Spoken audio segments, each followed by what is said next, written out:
15.5 বছর এই দেশ থেকে বিপুল পরিমাণ অর্থ বিদেশে পাচার হয়েছে। বাংলাদেশ ব্যাংকের হিসাব মতো এর পরিমাণ হচ্ছে 26,58,000 কোটি টাকা, বাংলাদেশের বার্ষিক বাজেটের 5 গুণ। এই টাকা যদি বাংলাদেশের ভিতরে থাকতো তাহলে বাংলাদেশ আজকে কোথায় চলে যেত? এ মাসেই গিয়েছি চীন সফরে, এপ্রিলে গিয়েছিলাম ইউরোপে। সবার একই কথা, তোমাদের দেশে যদি একটা জিনিসের বিজয় অর্জন করতে পারো তাহলে তোমাদের দেশ বদলাতে 20 থেকে 25 বছরের বেশি সময় লাগবে না। একই কথা আমরা জিজ্ঞেস করেছি, আমাদের তো একটা অবজারভেশন আছে, তোমাদেরটা কি? বলেছে এটা দুর্নীতি, দুর্নীতি এবং দুর্নীতি। এই দুর্নীতি যদি তোমরা ঠেকাতে পারো তোমাদের দেশ বদলে যাবে।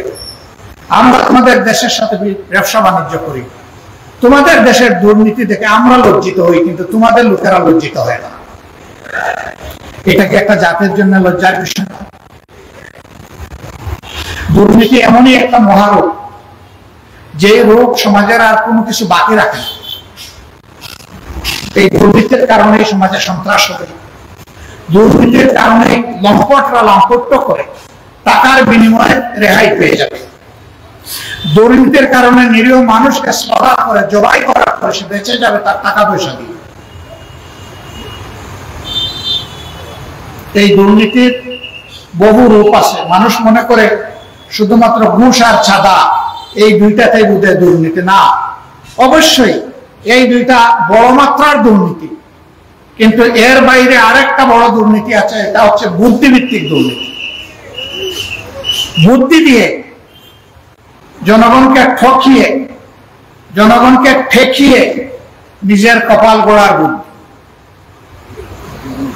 এটা তারাই করতে পারে সত্যিকার অর্থে দেশ এবং জনগণের প্রতি যাদের দায়বদ্ধতা নাই, ভালোবাসা নাই, মায়া নাই। তারা কারা?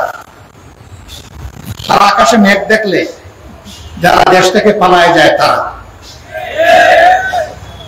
এই দেশ যদি তার নিজের দেশ মনে করত, জনগণের কাছে যদি দায়বদ্ধতা মনে করত, তাহলে নিশ্চয়ই তারা এই অপকর্মে জড়িত হতো না। তারা দেশ থেকে পালায় কেন? পালায় এ কারণে, যখন ক্ষমতায় থাকে তখন ধরাকে সরাগিয়ান করে, আর সব কিছুকে তার শ্বশুর বাড়ির যৌতুক মনে করে, সব কিছুকে হালাল মনে করে পেট ভরে। কিন্তু যখন ক্ষমতার মসনদ কোমরের নিচ থেকে চলে যায় তখন চোখে অন্ধকার দেখে। তখন দেশ থেকে একা পালায় না, গোষ্ঠী শুদ্ধ পালায়।